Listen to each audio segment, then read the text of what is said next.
Hi guys, welcome back to my channel. My name is Melissa Siegel. I'm a professor of migration studies, and this is a channel about all things migration. And today we're going to continue with looking at durable or long-term solutions to refugee displacement. So in another video, I have talked about resettlement. So if you're interested in that, you can check it out here. I'll make sure to also link it in the description below. But today we're going to specifically talk about return and reintegration. So in another video, I've also talked about in general the three long-term durable solutions to refugee displacement, which can be return, resettlement, or local integration, and maybe why we don't see those working as well as we'd like to see them work. So if you're interested in that, you can check it out here. Again, I'll link it in the description below. But today I'm going to specifically talk about return, and again, return specifically in a displacement or refugee context. So I'm going to talk a little bit about this voluntary return or voluntary repatriation, as it's often called, and then I'll talk a bit about reintegration, about factors that influence reintegration, different stages of reintegration, and also challenges to reintegration.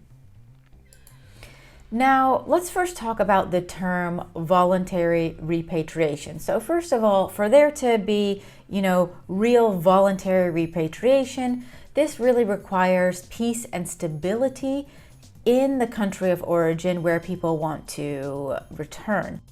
This is the preferred durable solution of UNHCR for many refugees. And again, UNHCR is the UN Refugee Agency. Now, what we can really consider voluntary repatriation, I think, is a bit of a gray area here, or how the term is used. I mean, there are a number of factors that can call into question really the degree of voluntariness of the return that we see. Sometimes a hosting country closes down a refugee camp and people don't have much other possibilities but to return. Sometimes there's extra pressure put on refugees to return. So we really need to be cognizant and really consider whether or not some of this repatriation or return really is completely voluntary. We know that, often refugees also face intense competition with local residents, also for resources, for jobs, for land, etc. And it might be very difficult for them to integrate where they are, and maybe they don't have a possibility for repatriation. So maybe they see their only option as return. So I think we need to keep this idea of return and how voluntary it is or how chosen it is really in mind. Now, we can define also reintegration, and I'm going to use a definition here of UNHCR, which basically says that it is equated with the achievement of a sustainable return. So in other words, it's the ability of the returning refugee to secure political, economic, legal and social conditions needed to maintain life, livelihood, and dignity. And they further go on to say that reintegration is a process that should result in the disappearance of difference in legal rights and duties between returnees and their compatriots, and equal access of returnees to services, productive assets, and opportunities. So under this kind of definition of reintegration, there's a comparison group, and the comparison group is to other people who are already in that country. So here, reintegration is just seen as not really having big differences between the returnees and the local population. So it doesn't say anything about, people having, again, the resources and opportunities that they had before the migration. It doesn't also say anything about actually being above any kind of minimum standards. So here it's really about reintegrating into whatever the current local population looks like. So there are a number of factors that can influence integration, and these are both structural factors and individual factors. So on the structural side, we can see that policies of the government of the country of return are important, whether or not people are going to be granted land or what kind of rights they have or what kind of assistance they have upon return. Also, the receptiveness of the local government and the local community and their attitudes towards returnees make quite a difference here. And the number of people that are returning can actually affect those things. The receptiveness of the local governments, attitudes of the local community. If it's just a few people that are returning, that's quite different than having a whole community of people return and what that means for access to resources and competition and things like that.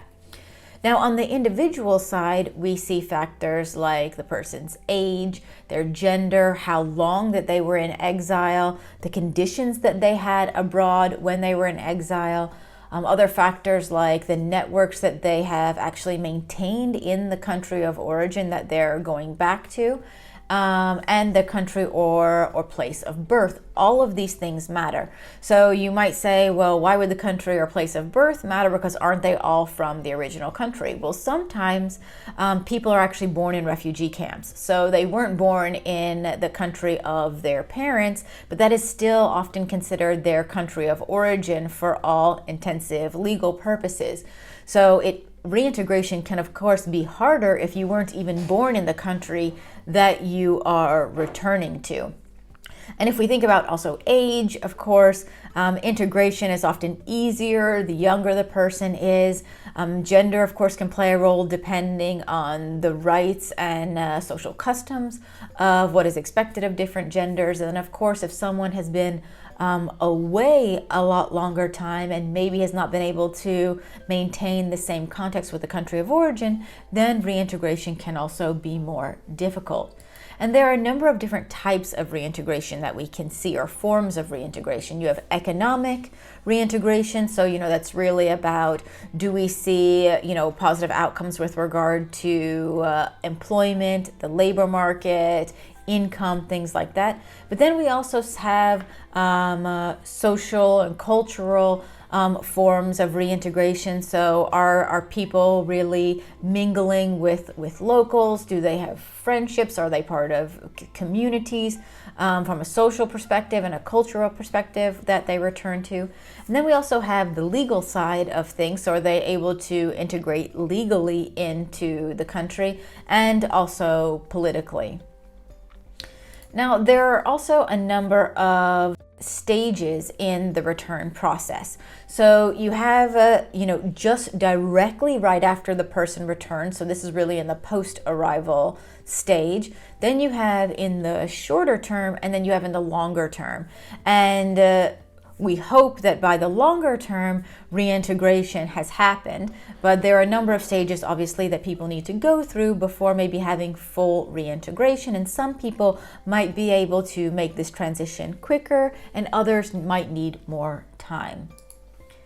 Now, there are also plenty of challenges to return in general, and especially return when it comes to a situation of displacement. So, the first thing is that we often talk about people going home. Well, it's not necessarily that people are actually going home. Sometimes people might be returned back to their country of origin, but not their community of origin or where they had actually originally come from. Maybe their land or house or any resources or property that they had before migration has either been destroyed or someone else has claimed it. So there might not really be this opportunity to actually go home, but they are going back to their original country of origin. There's also a specific issue with regard to land restitution, and what that means is that often when people get displaced, obviously they leave their land or their house or their assets, and depending on how long they're gone, often someone else will settle on that land in the meantime. And when they come back, there's a question of whether or not they will be able to get that land back or not, or if it's going to be split between individuals. So land restitution can definitely be one of the challenges to return. Of course, also establishing livelihoods, having access to the labor market is also an important challenge. Many countries that are in a post-conflict situation have very difficult and not necessarily very thriving economies, and getting back into being able to establish a livelihood, especially if people aren't able to reclaim maybe farmland that they had previously, can be quite difficult. Language can also be an obstacle, particularly for people who were not born in the country, but maybe born in a refugee camp somewhere else. They may have grown up with other languages, and in that reintegration process, it can be difficult, especially for children that now maybe need to go to school in a language that they're not very used to going to school in. And then, of course, there are issues of community social cohesion, especially depending on the reasons that the people migrated in the first place. You know, were they fleeing the government, or were they fleeing genocide, or were they, in some kind of conflict with neighbors beforehand, or communities? So social cohesion can also be really important here. And of course, if returnees are seen as being privileged or getting more access to services or programs, then they can also face hostility from the local community. So social cohesion is definitely something that can be a challenge upon return. So repatriation and reintegration is the intended goal and the preferred durable solution for UNHCR and many others, but we do know that reintegration in general, but especially in a displacement context, is a complex process that really requires a holistic perspective. Looking at the timeframes of integration, but also the different types of reintegration, like whether it's social or economic or legal. And what we do see is that programs that target the entire community of return are usually the most effective in reintegration, because then you also build social cohesion and don't have hostility of the locals or the people who have stayed there the whole time towards the people who are coming in. So really taking a very holistic approach from many different dimensions, and also targeting the local community, is usually what we see works the best. Now, one last thing to keep in mind is that return is also not necessarily the end of the migration cycle. It is very possible that people will decide to remigrate again in the future. We do see that people often end up getting displaced multiple times because they might come from more tumultuous regions. But there's also the possibility that later down the road, someone might like to migrate for labor or a whole nother reason for migration, maybe because of marriage. So just because there has been a return in the past does not mean also that return will be permanent. Now, I hope this just gave you a quick overview and understanding of return and repatriation, specifically in the context of displacement.